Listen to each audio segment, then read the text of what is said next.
Hello friends, welcome to S4 kitchen. ఇవాళ నేను చూపించబోయే recipe village style chicken curry. మనకు విలేజెస్లో మసాలాలు ఏమీ వేయకుండా సింపుల్గా చేస్తారండి curries.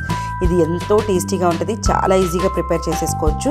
Maximum 10 to 15 minutes ready అయిపోతుంది మనకి కర్రీ కూడా. ఇది రైస్, రోటీ, అలసంద వడలు, రాగి ముద్ద చాలా టేస్టీగా ఉంటుంది వీటికి. ఇప్పుడు ఎలా చేయాలో ఇక్కడ నేను చూపించబోతున్నాను. Let's get started. ఫస్ట్ ఒక ప్యాన్ పెట్టేసుకొని 2 tablespoons ఆయిల్ వేసుకుంటున్నాను. ఆయిల్ వేడయ్యాక ఒక 1/2 teaspoon సోంపు వేసుకుంటున్నాను. ఒకవేళ సోంపు లేదనుకో షాజీరా వేసుకోవచ్చు, లేదంటే జీలకర్ర వేసుకోవచ్చు. ఒక చిన్నగా 3 దాల్చిన చెక్క పీసెస్ వేస్తున్నాను. అలాగే ఒక 4 లవంగాలు, ఒక 3 యాలకులు వేస్తున్నాను.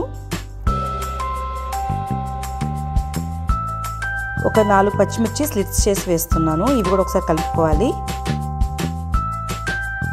ఇప్పుడు 2 సన్నగా తరిగిన ఉల్లిపాయలు వేసేసుకొని దూరగా వేపుకోవాలి మీడియం ఫ్లేమ్లో.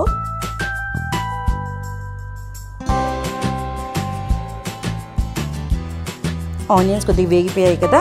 ఇప్పుడు 1 tablespoon జింజర్ గార్లిక్ పేస్ట్ వేసుకొని పచ్చివాసన పోయే వరకు మీడియం ఫ్లేమ్లో వేపుకోవాలి.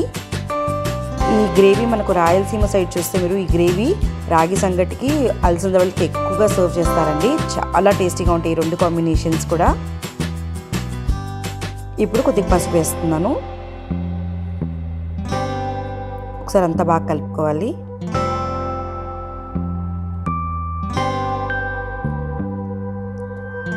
టేస్ట్కి సరిపడా సాల్ట్ వేసుకుంటున్నాను. ఇది కూడా ఒకసారి కలిపేసుకొని, ఇక్కడ నేను బోన్తో ఉండే చికెన్ తీసుకున్నాను. ఒక 700 grams. బోన్లెస్కి అంత టేస్ట్ ఉండదు, బోన్స్తో అయితేనే చాలా బాగుంటుంది ఈ కర్రీ. వాష్ చేసుకొని అది కూడా వేసేసుకోవాలి. చికెన్ అంతా కూడా ఒకసారి బాగా కలుపుకోవాలి. ఇది దోశ కూడా చాలా టేస్టీగా ఉంటుందండి ఈ కర్రీ. ఒక్కసారి మీరు నార్మల్గా ట్రై చేసి చూడండి, దోశకి చాలా చాలా బాగుంటుంది. చూడండి, చికెన్ అంతా మిక్స్ అయింది కదా. ఇప్పుడు మూత పెట్టేసుకొని ఒక 75% కుక్ అయ్యే వరకు కుక్ చేసుకోవాలి మీడియం ఫ్లేమ్లో.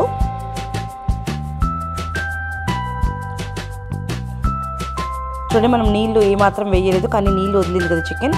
ఇప్పుడు ఆల్మోస్ట్ ఒక 70% వరకు కుక్ అయిపోయింది. ఇంకొకసారి కలిపేసుకొని, ఈ వాటర్ ఉన్నప్పుడే మనం కొద్ది కారపొడి అండ్ ధనియాల పొడి వేసుకుంటున్నాము, సో దట్ ముక్కలకి బాగా పడతాయి ఈ స్పైసెస్ కూడా. మనం ఆల్రెడీ గ్రీన్ చిల్లీ వేసుకున్నాం కదా, చూసుకొని వేసుకోండి కారపొడి మీ టేస్ట్కి అనుకూలంగా. ఇక్కడ 2 teaspoons ధనియాల పొడి వేస్తున్నాను. ఈ రెసిపీకి ధనియాల పొడి మస్ట్ అండి.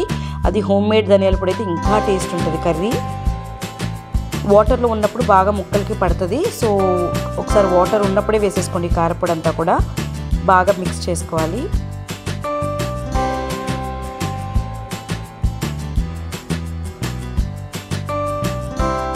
ఇప్పుడు మూత పెట్టేసుకొని ముక్కలకి కారం పట్టే వరకు కుక్ చేసుకోవాలి.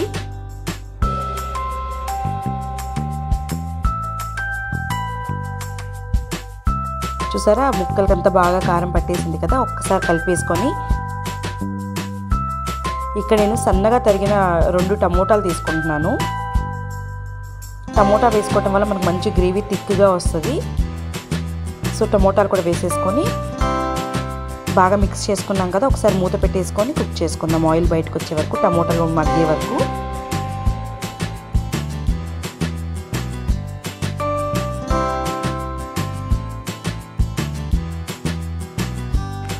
మీకు వాటర్ కన్సిస్టెన్సీ చూసుకొని వేసుకోండి, గ్రేవీ ఎంత థిక్ కావాలో దాని ప్రకారంగా.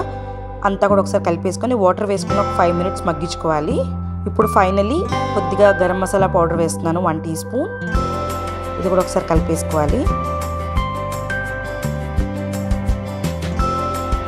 మీరు కూడా ఈ రెసిపీ ట్రై చేయండి, ఎలా వచ్చిందో కమెంట్ సెక్షన్లో పెట్టండి.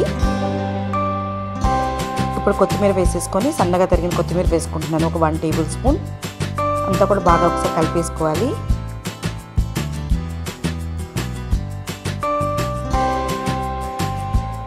ఒకసారి మీరు ట్రై చేయండి, ఎలా వచ్చిందో కమెంట్ సెక్షన్లో పెట్టండి. మీ కమెంట్స్ నాకు చాలా వాల్యుబుల్. ఎంతో yummy tasty village style simple chicken curry ready అయిపోయింది ఎంతో ఫాస్ట్గా. ఇది నేను చెప్పినట్టు రాగి సంగటి, అలసంద వడలు, దోశ వీటికి ట్రై చేయండి, చాలా టేస్టీగా ఉంటుంది. చూసారు కదండి నా వీడియోస్ కనుక నచ్చినట్టయితే నా ఛానల్ లైక్ చేయండి, షేర్ చేయండి, సబ్స్క్రైబ్ చేయండి. పక్కనే బెల్ బటన్ ప్రెస్ చేయండి for the latest updates. Thank you for watching my videos. See you all soon with a new recipe. Bye.